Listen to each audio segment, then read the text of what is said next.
So when I talk about science and technology, there's nothing more important than how we can use all this information, all this knowledge to impact and to better the lives of people. Besides excelling in science, perhaps in everything we do in daily life, we should make a constant effort to improve ourselves.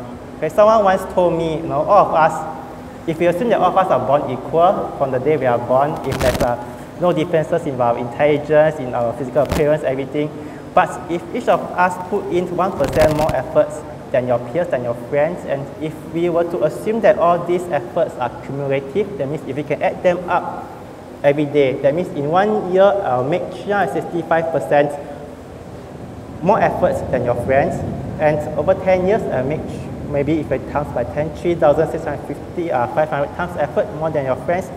So all these are cumulative. Okay. So being a scientist, I think if you are trying to excel in science, you should always put in an effort, not only in your studies, but to look at the surroundings. How can you improve? What are the things you can draw, the ideas that you can draw from? For example, just now I presented, people are using techniques from robotics to predict the epitopes. People are using technologies from speech recognition. Okay, so all these are what we call interdisciplinary. So what you learn in one subject, it may not be restricted to one subject, but can you apply this in other domains, in other areas? Okay, you must always think about how to make use of whatever you have learned and put in efforts to make this succeed. Okay, so this is a very important thing to take note of. So today I'll be talking about a very important topic on vaccines.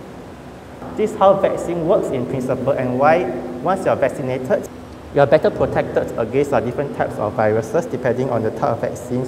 And you can see over here the bird flu, the H1N1 bird flu, it is composed of viruses that is viruses obtained from the birds, from the humans, and from pigs.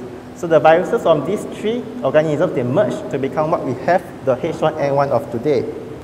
So one of the things computer science can be used in this scenario is we try to find patterns in T-cell epitopes. You can also plot some ideas from speech recognition.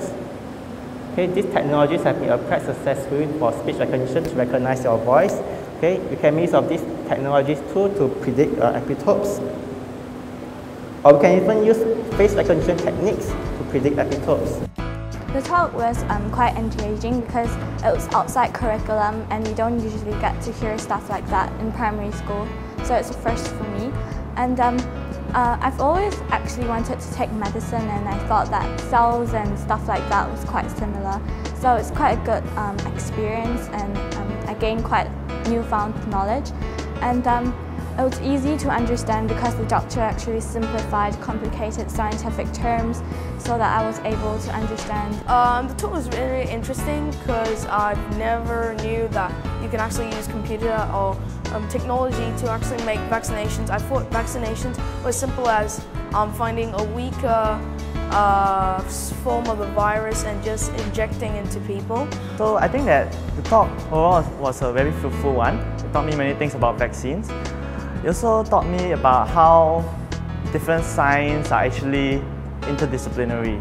So science is like an adventure, and as a young scientist, we are all like Indiana Jones in the field of science. So just remember that the greatest rewards come for those who dare to venture the furthest and explore the unknowns. Okay, just try your best and explore the unknowns, and only by then you will find that this is where you can find the greatest benefits.